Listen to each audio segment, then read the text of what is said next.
Police സേനയിലെ സാമ്പത്തിക പ്രതിസന്ധിയെക്കുറിച്ച് തന്നെയാണ് ആദ്യമായി പ്രേക്ഷകരോട് വിവരങ്ങൾ നൽകാനുള്ളത്. സാമ്പത്തിക പ്രതിസന്ധി രൂക്ഷമായതോടെ പോലീസ് സേനയിലെ ദൈനംദിന പ്രവർത്തനങ്ങളൊക്കെ താളം തെറ്റുകയാണ്. ഇന്ധന ഉപയോഗത്തിൽ ഉൾപ്പെടെ കൊണ്ടുവന്ന നിയന്ത്രണങ്ങൾ സേനയുടെ പ്രവർത്തനങ്ങളെ തന്നെ ബാധിക്കുന്നുണ്ട്. പ്രതിസന്ധി മറികടക്കാൻ കടുത്ത ചെലവ് ചുരുക്കലാണ് പോലീസ് സേനയിലുള്ളത്. ധനവകുപ്പ് കൈമലർത്തിയതോടെ കടുത്ത സാമ്പത്തിക പ്രതിസന്ധിയിലൂടെയാണ് കേരള പോലീസ് കടന്നുപോകുന്നത്. ലോക്സഭാ തെരഞ്ഞെടുപ്പിന്റെ സുരക്ഷാ ക്രമീകരണങ്ങൾക്കായി പോലീസ് മേധാവി ആവശ്യപ്പെട്ടതിന്റെ 0.5% പോലും ധനവകുപ്പ് നൽകിയിട്ടില്ല.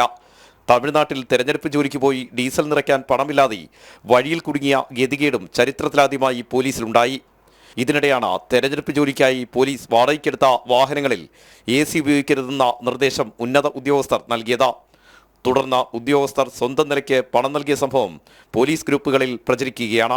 എല്ലാ ഗ്രൂപ്പ് ഐപിമാരെ ശ്രദ്ധിച്ച് നിങ്ങളുടെ ഗ്രൂപ്പ് പെട്രോൾ കൺസേൺഡ് ഗ്രൂപ്പ് പെട്രോൾസിനെ ഈ കാര്യം അറിയിക്കേണ്ടതാണ്. അതായത് ഈ പല വണ്ടികളും റെന്റ് എടുത്ത കാറുകൾ AC ഇട്ടിട്ടാണ് പോകുന്നത്. അപ്പോൾ AC ഇട്ട് പോകുമ്പോൾ അവർ വളരെ മൈലേജ് കുറഞ്ഞ് കിട്ടുന്നു. 80 കിലോമീറ്റർ ഓടുമ്പോൾ തന്നെ 2000 രൂപയുടെ ഡീസൽ തീരുന്ന ഒരു പ്രശ്നമുണ്ട്. അപ്പോൾ നമുക്ക് ആവശ്യത്തിന് ഓടാൻ പറ്റാത്തൊരവസ്ഥ വരും. അപ്പോൾ അതുകൊണ്ട് അതിലെ ചില ഓഫീസർമാരത് നിർബന്ധം പിടിക്കുന്നു അറിയുന്നു, AC ഇട്ട് മാത്രമേ ഓടുള്ളൂ എന്നുള്ളത്. അപ്പോൾ ആ കാര്യം ഒന്ന് ശ്രദ്ധിക്കുക. ഇപ്പോൾ ചെറിയൊരു പ്രശ്നത്തിലാണ് സാർ ഉള്ളത്. നമ്മൾ അവരോട് AC ഇടണ്ട, ഗ്ലാസ് താക്കാൻ പറയുമ്പോൾ അവർ ഗ്ലാസ് താക്കുന്നില്ല. ഗ്ലാസ് താത്തി കഴിഞ്ഞാൽ അവരെ ഉള്ളിൽ പൊടി കയറിയിട്ട് അവർക്ക് ഈ പ്രശ്നമുണ്ടെന്ന് പറയുന്നു. അപ്പോൾ ഗ്ലാസ് കയറ്റിയിട്ട് AC ഇടാണ്ടിരിക്കാനും പറ്റുന്നില്ല. എന്താ ഇപ്പോൾ ചെയ്യാം സാർ? ഒന്ന് ചോദിച്ചിട്ട് പറയുമോ? നമുക്ക് നേരിട്ട് ചോദിച്ചോളൂ സാർ. കുഴപ്പമില്ല സാർ, അത് അകത്തുള്ളവരെല്ലാം 100 ഇത് വെച്ച് തരാമെന്ന് പറഞ്ഞിട്ടുണ്ട്. അപ്പോൾ അത് വെച്ചിട്ട് അഡ്ജസ്റ്റ് ചെയ്തോളാം സാർ. ഡ്രൈവറോട് ചോദിച്ചപ്പോൾ പറഞ്ഞു 1.5 കിലോമീറ്ററിൻ്റെ ഷോട്ടേ വരുമെന്ന് പറഞ്ഞു. 1.5 കിലോമീറ്റർ 2 കിലോമീറ്ററിൻ്റെ ഷോട്ടാന്ന് വരുവാന്ന് പറഞ്ഞു. അപ്പോൾ 100 വെച്ച് എടുക്കാമെന്ന് പറഞ്ഞിട്ടുണ്ട്. ഹോംഗാർഡും പറഞ്ഞിട്ടുണ്ട്. അപ്പോൾ കുഴപ്പമില്ല. Okay sir. SHOമാരുടെ മുറികളിൽ AC ഇട്ട് സ്റ്റേഷൻ GD ഉൾപ്പെടെയുള്ളവർ വിശ്രമിക്കരുതെന്ന വിചിത്ര ഉത്തരവും പോലീസിൽ പുറത്തിറങ്ങി. സർക്കാർ പണം നൽകിയില്ലെങ്കിൽ വരും ദിവസങ്ങളിൽ പ്രതിസന്ധി അതിരൂക്ഷമാകുമെന്നാണ് ഉന്നത ഉദ്യോഗസ്ഥർ തന്നെ സമ്മതിക്കുന്നത്. R. രാജീവ്, ജനം, തിരുവനന്തപുരം. വിവരങ്ങളുമായി രാജീവ് ചേരുന്നുണ്ട്. രാജീവ്, നമ്മളിത് തുടർച്ചയായി ഈ വാർത്തകൾ കൊടുത്തുകൊണ്ടിരിക്കുകയായിരുന്നു. ഈ സാമ്പത്തിക പ്രതിസന്ധി നമ്മുടെ കേരള പോലീസ് സേനയെയും ബാധിക്കുന്ന ഒരു സാഹചര്യം. തെരഞ്ഞെടുപ്പ് ഡ്യൂട്ടിക്ക് പണം ആവശ്യപ്പെട്ടിട്ട് പോലും അതിൻ്റെ പകുതി പോലും കൊടുക്കാൻ തയ്യാറാകാതെ നിന്നതുകൊണ്ട് തന്നെ നമുക്കറിയാം, തമിഴ്നാട്ടിലൊക്കെ തെരഞ്ഞെടുപ്പ് ഡ്യൂട്ടിക്ക് പോയി വഴിയിൽ കുടുങ്ങിയ പോലീസുകാരുടെ ദൃശ്യങ്ങൾ, ദയനീയ ചിത്രമടക്കം നമ്മൾ പുറത്തുവിട്ടതാണ്. ഇതിപ്പോൾ പുതിയ ഉത്തരവ് വന്നിരിക്കുന്നത് AC ഇട്ട് ഓടരുത്. അത് ഈ റെന്റിനെടുത്ത വണ്ടികൾ അതിൽ AC ഇട്ട് ഓടരുത് എന്ന് പറയുമ്പോൾ ഒരുപക്ഷെ ഗ്ലാസ് താഴ്ത്ത കടുത്ത ചൂടുമാണ്. ഗ്ലാസ് താഴ്ത്തിയിട്ട് ഓടിക്കാൻ ഡ്രൈവർമാർ സമ്മതിക്കുന്നില്ല എന്നുള്ള ആ ഒരു സാഹചര്യം. അതുകൊണ്ട് നമ്മളിപ്പോൾ കേട്ടത് 100 വെച്ചിടാം, ഓരോരുത്തരും 100 രൂപ വെച്ചിട്ടതിന് ശേഷം ഒരുപക്ഷെ ഇന്ധനമടിക്കുകയോ അല്ലെങ്കിൽ അങ്ങനെയുള്ള കാര്യങ്ങൾ മുന്നോട്ട് കൊണ്ടുപോകാം എന്നൊരവസ്ഥയിലേക്ക്, സ്വന്തം പോക്കറ്റിൽ നിന്ന് പണമെടുത്ത് കാര്യങ്ങൾ നടത്താം എന്നൊരവസ്ഥയിലേക്ക് പോലീസ് സേന മാറുന്ന ഒരു സാഹചര്യം. മാത്രമല്ല സ്റ്റേഷനുകളിലാകട്ടെ SHOമാർ AC ഒന്നും ഇട്ട് വിശ്രമിക്കരുത് എന്നൊക്കെയുള്ള നിർദ്ദേശങ്ങൾ. എത്രത്തോളം മുണ്ടുമുറുക്കി ഉടുത്താലാണ് സംസ്ഥാനത്തെ പൗരന്മാർക്ക് മാത്രമല്ല ഇത്തരത്തിൽ പോലീസ് സേനയിലുള്ളവർക്ക് പോലും, നിയമ നിർവഹണം നടത്താനുള്ളവർക്ക് പോലും മുന്നോട്ട് പോകാനാവുക എന്നുള്ളതാണ്. അതാണ് സംശയം. ലക്ഷ്മി, കേരള പോലീസിന്റെ ഒരു ഗതികേട് തന്നെയാണ് നമ്മളിപ്പോൾ കേട്ടത്. അതായത് സ്വന്തം പോക്കറ്റിൽ നിന്ന് പണം എടുത്തിട്ട് ഇന്ധനം നിറയ്ക്കേണ്ട ഒരു ഗതികേട് പോലീസ് സേനയിൽ ഉണ്ടായിരിക്കുന്നു. അത്രത്തോളം രൂക്ഷമാണ് സംസ്ഥാനത്തെ സാമ്പത്തിക പ്രതിസന്ധി. ആ സാമ്പത്തിക പ്രതിസന്ധി പോലീസ് സേനയെ എത്രത്തോളം ബാധിച്ചു എന്നതിന്റെ തെളിവുകൾ കൂടിയാണ് പുറത്തേക്ക് വന്നുകൊണ്ടിരിക്കുന്നത്. നമ്മൾ നേരത്തെ തന്നെ പറഞ്ഞതുപോലെ സംസ്ഥാന പോലീസ് മേധാവി 160 കോടി രൂപ അടിയന്തരമായി നൽകണമെന്ന് ആവശ്യപ്പെട്ടുകൊണ്ട് ധനവകുപ്പിന് കത്ത് നൽകുന്നു. എന്നാൽ ധനവകുപ്പ് അത് നൽകാൻ തയ്യാറായില്ല. ലോക്സഭാ തെരഞ്ഞെടുപ്പിന്റെ സുരക്ഷാ ഡ്യൂട്ടികൾക്കായി 160 കോടി നൽകണമെന്നായിരുന്നു അന്ന് സംസ്ഥാന പോലീസ് മേധാവി ആവശ്യപ്പെട്ടതെങ്കിൽ ആകെ നൽകിയത് 5 കോടിയാണ്. അതും ഘട്ടം ഘട്ടമായിട്ടാണ് ഈ 5 കോടി നൽകിയത്. അത് പോലീസ് സേനയെ സാരമായി ബാധിക്കുകയും ചെയ്തു. മാത്രമല്ല, നേരത്തെ ഉണ്ടായിരുന്ന ഇന്ധന പ്രതിസന്ധി ഇപ്പോഴും പോലീസ് നിലനിൽക്കുകയാണ്. 200 കോടി രൂപയാണ് പമ്പുടമകൾക്ക് നിലവിൽ നൽകാനുള്ളത്. അതുകൊണ്ട് തന്നെ സ്വകാര്യ പമ്പുടമകൾ ഇപ്പോൾ പോലീസിന് ഇന്ധനം നൽകുന്നില്ല. അത് പൂർണ്ണമായും നിർത്തിവച്ചിരിക്കുകയാണ്. അത്തരമൊരു പ്രതിസന്ധി നിലവിൽ പോലീസ് സേനയിൽ നിലനിൽക്കുന്നുണ്ട്. പല ഉദ്യോഗസ്ഥരും സ്വന്തം കയ്യിൽ നിന്ന് പണം നൽകിയാണ് ഇപ്പോൾ ഈ പോലീസ് വാഹനങ്ങൾ ഉപയോഗിച്ചുകൊണ്ടിരിക്കുന്നത്. അത്തരത്തിലുള്ള പ്രതിസന്ധി നിലനിൽക്കുന്നതിനിടെയാണ് അതിരൂക്ഷമായ സാമ്പത്തിക പ്രതിസന്ധിയിലൂടെ സംസ്ഥാന പോലീസ് കടന്നുപോയിക്കൊണ്ടിരിക്കുന്നത്. ധനവകുപ്പ് കൃത്യമായി പണം നൽകുന്നില്ല എന്ന വസ്തുത കൂടി നിലനിൽക്കുന്നുണ്ട്. ഇതിനിടെയാണ് ഈ തമിഴ്നാട്ടിൽ തെരഞ്ഞെടുപ്പ് ഡ്യൂട്ടിക്ക് പോയ ഉദ്യോഗസ്ഥർ വഴിയിൽ കുടുങ്ങിയ സംഭവം. അതും ഇന്ധനം നിറയ്ക്കാൻ പണമില്ലാതെയാണ് ഈ തമിഴ്നാട്ടിൽ തെരഞ്ഞെടുപ്പ് ഡ്യൂട്ടിക്ക് പോയ ഉദ്യോഗസ്ഥർ വഴിയിൽ കുടുങ്ങേണ്ട സാഹചര്യം ഉണ്ടായത്. മാത്രമല്ല, അവരുടെ TA, DA എന്നിവ നൽകിയിരുന്നില്ല. ഇക്കാര്യം നേരത്തെ തന്നെ ജനം TV റിപ്പോർട്ട് ചെയ്തിരുന്നു. അവിടെ എത്തിയതിനു ശേഷം ഭക്ഷണം കഴിക്കാൻ പോലും പണമില്ലാത്ത അവസ്ഥയിലേക്ക് കേരള പോലീസ് എത്തിയിരുന്നു. തുടർന്നാണ് അവർ ഈ ഡ്യൂട്ടി കഴിഞ്ഞ് തിരികെ വരാൻ നേരമാണ് ഈ ഇന്ധനം നിറയ്ക്കാൻ, അതായത് പോലീസ് ബസ്സുകളിൽ ഇന്ധനം നിറയ്ക്കാൻ പണമില്ല, ഇതിനെ തുടർന്ന് വരുന്ന വഴിക്ക് ഇന്ധനം തീർന്ന് ബസ്സുകൾ കുടുങ്ങിയ സാഹചര്യം ഉണ്ടായി. തുടർന്ന് ഉന്നത ഉദ്യോഗസ്ഥർ വാർത്തയായതോടെ ഉന്നത ഉദ്യോഗസ്ഥർ ഇടപെട്ടാണ് പണം നൽകി അവർക്ക് തിരികെ വരാൻ കഴിഞ്ഞത്. ഇതിനിടെയാണ് ഏറ്റവും പുതിയ ചില വിവരങ്ങൾ പുറത്തു വരുന്നത്. ഈ പോലീസ് വാഹനങ്ങൾക്കുൾപ്പെടെ AC ഉപയോഗിക്കരുതെന്ന കർശന നിർദ്ദേശം നൽകിയിരിക്കുന്നു. അതുമായി ബന്ധപ്പെട്ട ഉത്തരവുകൾ പുറത്തു വന്നിരിക്കുന്നു. മാത്രമല്ല ഈ SHOമാർ അവരുടെ മുറികളിൽ AC ഉപയോഗിക്കുകയും പിന്നീട് ഈ GD ചാർജുള്ള ഉദ്യോഗസ്ഥരൊക്കെ ഉണ്ട്, താഴെ തരത്തിലുള്ള ഉദ്യോഗസ്ഥരുണ്ട്. അവർ ഈ മുറികളിൽ ചിലപ്പോൾ വിശ്രമിക്കാറുണ്ട്. അത്തരത്തിൽ AC ഉപയോഗിച്ച് വിശ്രമിക്കരുത്, AC ഇട്ടുകൊണ്ട് ഈ കടുത്ത ചൂടിൽ പോലും AC ഇട്ടുകൊണ്ട് വിശ്രമിക്കരുതെന്ന നിർദ്ദേശം എല്ലാ തലങ്ങളിലും ഉദ്യോഗസ്ഥർക്ക് നൽകിയിരിക്കുന്നു. കടുത്ത ചെലവ് ചുരുക്കലിലേക്കാണ് ഇപ്പോൾ സംസ്ഥാന പോലീസ് കടന്നുപോയിക്കൊണ്ടിരിക്കുന്നത്. ഒരുപക്ഷെ വരും ദിവസങ്ങളിൽ സാമ്പത്തിക പ്രതിസന്ധി ഇനിയും രൂക്ഷമാകാനുള്ള സാധ്യതയുണ്ട് എന്നാണ് ഉന്നത പോലീസ് ഉദ്യോഗസ്ഥർ സമ്മതിക്കുന്നത്. കാരണം ഇതുവരെ ധനവകുപ്പിനോട് പണം ആവശ്യപ്പെട്ടിട്ട് കൃത്യമായി പണം നൽകിയിട്ടില്ല. അത്രയേറെ ചെലവ് ചുരുക്കലാണ് ഇപ്പോൾ പോലീസ് നടന്നുകൊണ്ടിരിക്കുന്നത്. വയർലെസ് സെറ്റുകൾ നന്നാക്കണമെന്ന് ആവശ്യപ്പെട്ടുകൊണ്ട് സംസ്ഥാന പോലീസ് മേധാവി കത്ത് നൽകിയിരുന്നു. അതിന് പണം അനുവദിച്ചിട്ടില്ല. രാജീവ്, അതാണ് അതീവ സുരക്ഷാ പ്രാധാന്യമുള്ള തെരഞ്ഞെടുപ്പിന്റെ സമയത്ത് അത്യാധുനിക വയർലെസ് സെറ്റുകൾക്ക് വേണ്ടിയിട്ടുള്ള അപേക്ഷ. നമുക്കറിയാം ഈ തെരഞ്ഞെടുപ്പ് ഡ്യൂട്ടി, ബൂത്തുകളുടെ സുരക്ഷ, അതിനുശേഷം സ്ട്രോങ് റൂമുകളുടെ സുരക്ഷ, ഇനി വോട്ടെണ്ണൽ ദിവസമാകുമ്പോൾ അതിന്റെ സുരക്ഷ, ഈ തമ്മിലുള്ള ആശയവിനിമയം എത്രയും കാര്യക്ഷമമാക്കാൻ വേണ്ടിയിട്ടായിരുന്നല്ലോ അത്യാധുനിക വയർലെസ് സെറ്റുകൾക്ക് വേണ്ടി അങ്ങനെ ഒരു ആവശ്യം മുന്നോട്ട് വെച്ചത്. പക്ഷേ പഴയ സെറ്റുകൾ നന്നാക്കി ഉപയോഗിച്ചുള്ളൂ എന്നൊരു മറുപടിയാണല്ലോ ലഭിച്ചതല്ലേ. മാത്രമല്ല രാജീവ്, എനിക്കൊരു സംശയം കൂടി ചോദിക്കാനുണ്ട്. കാരണം നമുക്കറിയാം സാധാരണക്കാർ പോലും AC ഉപയോഗിക്കുന്ന, അല്ലെങ്കിൽ ആ ഒരു കടുത്ത ചൂടാണ്, 30 വർഷത്തിനൊക്കെ ശേഷം വരുന്ന ഏറ്റവും വലിയ ചൂടാണെന്നാണ് പറയപ്പെടുന്നത്. നമുക്കറിയാം പോലീസ് സേനയിലെ ഉദ്യോഗസ്ഥർ എത്രത്തോളം ശാരീരികമായി മാനസികമായി ഫിറ്റ് ആയിരിക്കണം എന്നുള്ളതിൻ്റെ ഒരു ആവശ്യം ഈ ചൂട് തീർച്ചയായും ബാധിക്കും.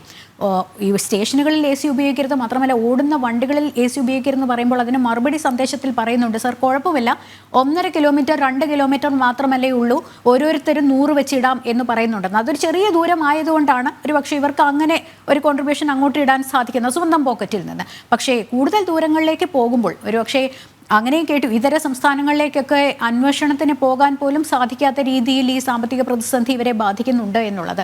കൂടുതൽ ദൂരമൊക്കെ ഇത്തരത്തിൽ ഈ വാഹനം ഓടേണ്ടി വരികയാണെങ്കിൽ എങ്ങനെയാണ് എന്നുള്ളതാണ്. എത്രത്തോളമാണ് ഇവർക്ക് സ്വന്തം പോക്കറ്റുകളിൽ നിന്നും പണമിടാൻ സാധിക്കുക എന്നുള്ളതാണ്.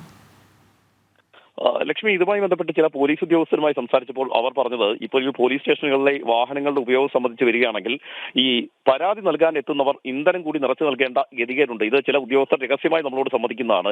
ഈ പരാതി നൽകാൻ എത്തുന്നവർ പോലീസ് വാഹനങ്ങൾക്ക് ഇന്ധനം കൂടി നൽകണം. ഏത് സ്ഥലത്താണോ പരാതി അന്വേഷിക്കാൻ പോകേണ്ടത് അവിടെ വരെയുള്ള പണം കണക്കാക്കി നൽകും. അതിനുശേഷം ആ ഇന്ധനം കൂടി നിറച്ചു നൽകണം എന്ന ആവശ്യം ഉദ്യോഗസ്ഥർ മുന്നോട്ട് വെക്കുന്നുണ്ട്. ആ രീതിയിലാണ് ഇപ്പോൾ ഈ പോലീസ് വാഹനങ്ങൾ ഉപയോഗിക്കുന്നത് എന്ന ഒരു കാര്യം കൂടി ഉന്നത ഉദ്യോഗസ്ഥർ ഉൾപ്പെടെ മുന്നോട്ട് വെക്കുന്നുണ്ട്.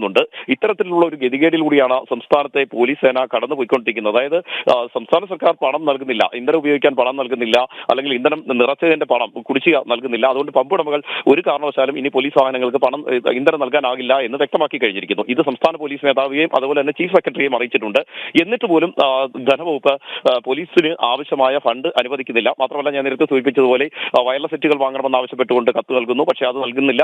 അതിന് പകരമായിട്ട് ഉള്ളവ നന്നാക്കി ഉപയോഗിക്കാനുള്ള നിർദ്ദേശം നൽകുന്നു. പക്ഷേ അതിനുപോലും പണം നൽകാത്ത ഒരു സാഹചര്യമാണ് സംസ്ഥാനത്ത് നിലനിൽക്കുന്നത്. ഇതിനിടെയാണ് ഇത്തരം ഗതികേടുകൾ, ഒരുപക്ഷെ ഇത് പോലീസ് ഗ്രൂപ്പുകളിലാണ് ഇത്തരം സംഭവങ്ങൾ വന്നിരിക്കുന്നത്. ഈ പോലീസിലുള്ള ഈ പരസ്യ പ്രതിഷേധത്തിന്റെ ഭാഗമായി തന്നെയാണ് ഇത്തരത്തിൽ ഈ പോലീസ് ഗ്രൂപ്പുകളിൽ ഇത് വ്യാപകമായി പ്രചരിച്ചുകൊണ്ടിരിക്കുന്നത്. അതിൽ ഏറ്റവും പ്രധാനപ്പെട്ട എടുത്തു പറയുന്ന ഒരു വിഷയമുണ്ട്. അതായത് AC ഉപയോഗിക്കരുതെന്ന നിർദ്ദേശം നൽകുമ്പോൾ പോലീസ് ഉദ്യോഗസ്ഥർ പറയുകയാണ് തങ്ങളുടെ കയ്യിൽ നിന്ന് എടുക്കാമെന്ന്. ഹോംഗാർഡ് വരെ പണം നൽകാമെന്ന് അറിയിച്ചിട്ടുണ്ടെന്ന്. ഹോംഗാർഡ് ഈ പോലീസിന്റെ ഭാഗമായി ജോലി ചെയ്യുന്നവരല്ല, അവർ പോലീസിന് പുറത്തുള്ളവരാണ്. പോലീസ് സേനയ്ക്ക് പ്രത്യേകമായി തെരഞ്ഞെടുത്ത് ഈ ട്രാഫിക് ജോലിക്ക് ഉപയോഗിക്കുന്നവരാണ്. അവർ പോലും പറയുകയാണ് ഞങ്ങളുടെ കയ്യിൽ നിന്ന് പണം നൽകിക്കൊള്ളാം, 100 രൂപ വെച്ച് എടുത്തുകൊണ്ട് AC ഉപയോഗിച്ച് വാഹനം ഓടിക്കാനുള്ള നിർദ്ദേശമാണ് നിലവിൽ നൽകിക്കൊണ്ടിരിക്കുന്നത്. അത്തരമൊരു ഗതികേടാണ് ഈ പോലീസ് സേന നേരിട്ടുകൊണ്ടിരിക്കുന്നത്. ഒരുപക്ഷെ നമ്മുടെ സംസ്ഥാനത്തിന്റെ സാമ്പത്തിക അവസ്ഥ എത്രത്തോളം പ്രതിസന്ധിയിലാണ് എന്ന് സൂചിപ്പിക്കുന്ന വസ്തുത കൂടിയാണ് പുറത്തേക്ക് വരുന്നത്. വിവിധ വകുപ്പുകൾക്ക് ഒരു സൂചന കൂടി ഇത് നൽകുന്നുണ്ട്. അതായത് വരും മാസങ്ങളോ വരും ആഴ്ചകളോ ഒക്കെ എല്ലാ വകുപ്പുകൾക്കും ഇത്തരത്തിലുള്ള പ്രതിസന്ധികൾ നേരിടേണ്ടി വരും എന്ന സൂചന കൂടിയാണ് നൽകുന്നത്. ലക്ഷ്മി സൂചിപ്പിച്ചതുപോലെ തന്നെ സംസ്ഥാനത്ത് ഏറ്റവും കൂടുതൽ ആവശ്യമുള്ള സർവീസാണ് പോലീസിന്റേത്. സാധാരണക്കാർ ഏറ്റവും കൂടുതൽ ആശ്രയിക്കുന്ന സർവീസാണ്.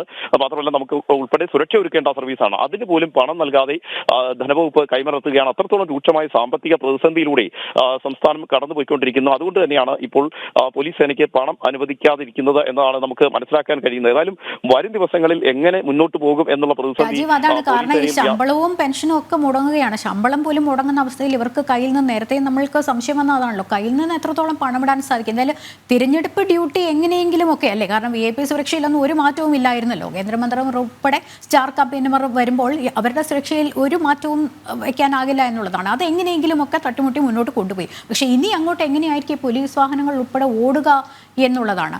ക്രമസമാധാനം ആകെ താളം തെറ്റുന്ന ഒരവസ്ഥയിലേക്ക് പോകുന്നു. ശ്രീലങ്കയെ പോലെയൊക്കെ ആകുന്നു കേരളം എന്നുള്ളതാണ്.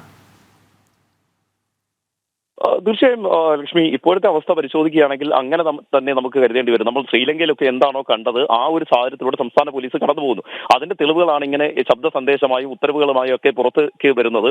കാരണം AC ഉപയോഗിക്കരുത്, നാളെ മുതൽ വാഹനങ്ങൾ ഉപയോഗിക്കുന്നതിൽ നിയന്ത്രണം, നിലവിൽ തന്നെ വാഹനങ്ങൾ ഉപയോഗിക്കുന്നതിന് നിയന്ത്രണം ഏർപ്പെടുത്തിയിട്ടുണ്ട് എന്നാണ് നമുക്ക് മനസ്സിലാക്കാൻ കഴിയുന്നത്. ഞാൻ നേരത്തെ സൂചിപ്പിച്ചതുപോലെ വാഹനം ഉപയോഗിക്കുകയാണെങ്കിൽ പരാതിക്കാർ തന്നെ ഇന്ധനം നിറച്ചു നൽകണം. അത്തരമൊരു ഗതികേട് നിലനിൽക്കുന്നുണ്ട്. മാത്രമല്ല, ഈ ഇതര സംസ്ഥാനങ്ങളിലേക്കൊക്കെ ഡ്യൂട്ടിക്ക് പോവുകയാണെങ്കിൽ ഉദ്യോഗസ്ഥർ സ്വന്തം കയ്യിൽ നിന്ന് പണം നൽകി താമസവും ഭക്ഷണവും ഒക്കെ കണ്ടെത്തേണ്ട ഒരു അവസ്ഥ കൂടിയുണ്ട്. നേരത്തെ മുൻകൂറായിരുന്നു DAയും TAയും ഒക്കെ നൽകിയിരുന്നെങ്കിൽ ഇപ്പോൾ പോലീസ് ഉദ്യോഗസ്ഥർ തെരഞ്ഞെടുപ്പ് ഡ്യൂട്ടിക്കൊക്കെ മറ്റ് സംസ്ഥാനങ്ങളിലേക്ക് പോവുകയാണെങ്കിൽ സ്വന്തം നിലയ്ക്ക് പണം കണ്ടെത്തിക്കൊള്ളണം. അത്തരമൊരു നിർദ്ദേശമാണ് നിലനിൽക്കുന്നത്. കാരണം സാമ്പത്തിക പ്രതിസന്ധിയാണ്, സർക്കാരിന് മുന്നിൽ മറ്റു വഴികളില്ല എന്ന് പറഞ്ഞ് ധനവകുപ്പ് കൈമലർത്തുകയാണ്. സംസ്ഥാന പോലീസ് മേധാവി നിരവധി തവണ കത്ത് നൽകുന്നു.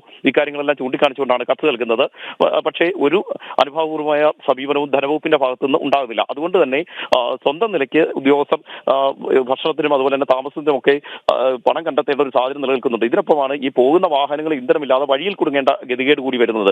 പല ഉദ്യോഗസ്ഥരുമായി നമ്മൾ സംസാരിക്കുമ്പോൾ അത്രയേറെ ഗതികേടാണ് അവർ നേരിട്ടുകൊണ്ടിരിക്കുന്നത് എന്ന് അവർ തന്നെ സമ്മതിക്കുന്നുണ്ട്. കാരണം ഈ പോലീസ് മറ്റു വകുപ്പുകൾ പോലെയല്ല. മറ്റു വകുപ്പുകൾക്കാണെങ്കിൽ വാഹനം ഒതുക്കിയിടാം, അത്യാവശ്യത്തിന് മാത്രം ഉപയോഗിച്ചാൽ മതി. പക്ഷേ ഈ പോലീസ് വാഹനങ്ങൾക്ക് അങ്ങനെ ഉപയോഗിക്കാൻ കഴിയില്ല. കാരണം ഏതെങ്കിലും തരത്തിലുള്ള പരാതികൾ വരികയാണെങ്കിൽ അപ്പോൾ തന്നെ പോലീസ് അവിടെ എത്തിയില്ലെങ്കിൽ അത് മറ്റൊരു തരത്തിൽ വിവാദമാകുകയും ഉദ്യോഗസ്ഥർക്കെതിരെ നടപടി ഉണ്ടാവുകയും ചെയ്യും. അവിടെ ഈ ഇന്ധനമില്ലെന്ന് പറഞ്ഞ് ഒഴിഞ്ഞു മാറാൻ കഴിയില്ല എന്നാണ് ഉദ്യോഗസ്ഥർ പറയുന്നത്. കാര്യം ഉന്നത ഉദ്യോഗസ്ഥർ പറയുകയാണ്, നിങ്ങൾ ഇന്ന സ്ഥലത്തേക്ക് പോകണം എന്ന് പറഞ്ഞാൽ അവിടെ ഇന്ധനമില്ല എന്ന് മറുപടി പറയാൻ അവർക്ക് കഴിയുന്നില്ല. കാരണം ഈ ശബ്ദ സന്ദേശം തന്നെ പരിശോധിച്ചാൽ നമുക്ക് മനസ്സിലാകും ഞങ്ങൾ എങ്ങനെയാണ് സാർ പറയുക, താങ്കൾ തന്നെ അറിയിക്കൂ എന്നുള്ള രീതിയിലാണ് ആ ഉദ്യോഗസ്ഥൻ സംസാരിക്കുന്നത്. അതായത് അവർക്ക് ഇത് പറയുന്നതിന് പരിമിതികളുണ്ട്. അത്തരത്തിൽ പറയുകയാണെങ്കിൽ അവർക്കെതിരെ നടപടി ഉണ്ടാകും. പണമില്ല എന്ന് പറഞ്ഞ് ഒഴിഞ്ഞു മാറാൻ കഴിയില്ല. അത്തരത്തിലുള്ള പരിമിതികൾ പോലീസ് ഉദ്യോഗസ്ഥർക്കുണ്ട്.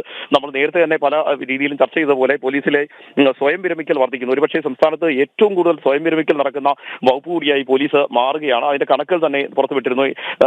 പിണറായി സർക്കാർ അധികാരത്തിൽ വന്നതിന് ശേഷമാണ് ഏകദേശം 200-നടുത്ത് ഉദ്യോഗസ്ഥർ സ്വയം വിരമിച്ചത്. കൂട്ടത്തോടെയുള്ള വിരമിക്കലാണ് ഇപ്പോൾ നടന്നുകൊണ്ടിരിക്കുന്നത്. അതായത് പോലീസ് സേനയിൽ സമ്മർദ്ദം സഹിക്കവയ്യാതെ ഉദ്യോഗസ്ഥർ സ്വയം വിരമിച്ചു പോകുന്ന ഒരു അവസ്ഥയിലൂടെയാണ് ഇപ്പോൾ കാര്യങ്ങൾ മുന്നോട്ട് പോയിക്കൊണ്ടിരിക്കുന്നത്. അത്രയേറെ സമ്മർദ്ദവും അത്രയേറെ ഗതികേടുമാണ് ഇപ്പോൾ പോലീസ് സേനയിൽ ഉള്ളത്. അതെ, അധിക ഡ്യൂട്ടി, ജോലി സ്ഥലത്തെ സമ്മർദ്ദം, ഇതൊക്കെ കാരണം ഈ സ്വയം വിരമിക്കലിൽ ബോധവൽക്കരണം ഉൾപ്പെടെയുള്ള പ്രോഗ്രാമുകളൊക്കെ നടത്തിയിട്ട് കാര്യമില്ലല്ലോ അല്ലെ രാജീവ്? കാരണം കൃത്യമായിട്ട് അവർക്ക് ഡ്യൂട്ടി ചെയ്യാൻ വേണ്ട സാഹചര്യം, അന്തരീക്ഷം ഒരുക്കി കൊടുക്കാതെ ബോധവൽക്കരണം മാത്രം നടത്തിയാൽ മതിയോ എന്നുള്ളതാണ്. തീർച്ചയായും ലക്ഷ്മി, അത്തരമൊരു സാഹചര്യം തന്നെയാണ് നിലനിൽക്കുന്നത്. കാര്യം ബോധവൽക്കരണം നടത്തിയിട്ട് കാര്യമില്ല. കാരണം അമിത സമ്മർദ്ദം പോലീസ് ഉദ്യോഗസ്ഥർക്കിടയിലുണ്ട്. പോലീസിനെ അമിതമായി രാഷ്ട്രീയവൽക്കരിച്ചതിന്റെ പ്രശ്നങ്ങൾ നിലനിൽക്കുന്നുണ്ട്. അവിടെയാണ് ഇവർ എടുത്തു പറയുന്ന മറ്റൊരു കാര്യം. കാരണം മറ്റൊരു വകുപ്പിലും ഈ ഒരു പ്രശ്നം നിലനിൽക്കുന്നില്ല. അതായത് മറ്റു സംസ്ഥാനങ്ങളിലേക്കൊക്കെ പോയതിനു ശേഷം തെരഞ്ഞെടുപ്പ് ഡ്യൂട്ടി കഴിഞ്ഞ് വീട്ടിലേക്ക് എത്താൻ നോക്കുമ്പോൾ ഈ പോലീസ് വാഹനങ്ങളിൽ ഇന്ധനമില്ലാത്ത ഒരു അവസ്ഥ, ഇന്ധനം നിറയ്ക്കുന്നതിന് വേണ്ടി പിന്നീട് ഉന്നത ഉദ്യോഗസ്ഥരെ വിളിച്ച് യാചിക്കേണ്ട ഒരു സാഹചര്യം, അത്തരമൊരു ഗതികേടാണ് നമ്മൾ കഴിഞ്ഞ കുറേ ദിവസം മുമ്പ് റിപ്പോർട്ട് ചെയ്തത്. അത്തരമൊരു സാഹചര്യം തന്നെയാണ് വീണ്ടും ഇപ്പോൾ റിപ്പോർട്ട് ചെയ്യേണ്ടി വരുന്നത് എന്നതാണ് ഏറ്റവും പ്രധാനപ്പെട്ട ഒരു വിഷയം. കാര്യം സ്വന്തം നിലയ്ക്ക് ഈ വാഹനത്തിൽ ഇന്ധനം നിറച്ച് ഓടിക്കേണ്ട സാഹചര്യം, മാത്രമല്ല പരാതിക്കാരിൽ നിന്ന് പണം വാങ്ങിയിട്ട് പോലീസ് വാഹനങ്ങൾ ഓടിക്കേണ്ട സാഹചര്യം, അത്തരമൊരു ഗതികേടിലൂടെയാണ് പോകുന്നത്. മാത്രമല്ല ധനവകുപ്പ് ഇപ്പോൾ മുന്നോട്ട് വെച്ചിരിക്കുന്നത് ഇനി മുതൽ പോലീസ് വാഹനങ്ങൾ ഉപയോഗിക്കുന്നതിൽ കടുത്ത നിയന്ത്രണങ്ങൾ വേണമെന്നാണ്. അതായത് അനാവശ്യമായി പോലീസ് വാഹനങ്ങൾ ഉപയോഗിക്കുന്നു എന്നാണ് നിലവിൽ ധനവകുപ്പ് പറയുന്നത്. എന്നാൽ സംസ്ഥാന പോലീസ് മേധാവി ഇതിന് മറുപടി പറയുന്നത് അനാവശ്യമായി പോലീസ് വാഹനങ്ങൾ ഉപയോഗിക്കുന്നില്ല. കാരണം പല ഡിവൈഎസ്പിമാരും വാഹനങ്ങൾ സ്വന്തം നിലയ്ക്ക് ഉപയോഗിക്കുന്നു എന്ന പരാതിയായിരുന്നു ധനവകുപ്പ് നേരത്തെ മുന്നോട്ട് വെച്ചിരുന്നത്. ഇതിന് മറുപടിയായി DGP ചൂണ്ടിക്കാണിച്ചത് ഈ പോലീസ് ഉദ്യോഗസ്ഥർ പലപ്പോഴും 24 മണിക്കൂർ വരെ ജോലിയെടുക്കേണ്ടി വരുന്നവരാണ്. അവർക്ക് ഈ സ്വന്തം വാഹനത്തിലല്ലാതെ വീടുകളിലേക്ക് പോയി തിരിച്ച് എന്തെങ്കിലും സാഹചര്യം ഉണ്ടായാൽ പെട്ടെന്ന് വരേണ്ട അവസ്ഥയുണ്ടാകും. അങ്ങനെ വരികയാണെങ്കിൽ പോലീസ് വാഹനം തന്നെ ഉപയോഗിക്കേണ്ടി വരും എന്നാണ് സംസ്ഥാന പോലീസ് മേധാവി ചൂണ്ടിക്കാണിച്ചിരിക്കുന്നത്. പക്ഷേ ധനവകുപ്പ് ഇത് അംഗീകരിക്കാൻ തയ്യാറായിട്ടില്ല. ഇനി മുതൽ പോലീസ് വാഹനങ്ങൾ അമിത ഉപയോഗം പാടില്ല എന്ന നിർദ്ദേശമാണ് നിലവിൽ ഇപ്പോൾ ധനവകുപ്പ് നൽകിയിരിക്കുന്നത്.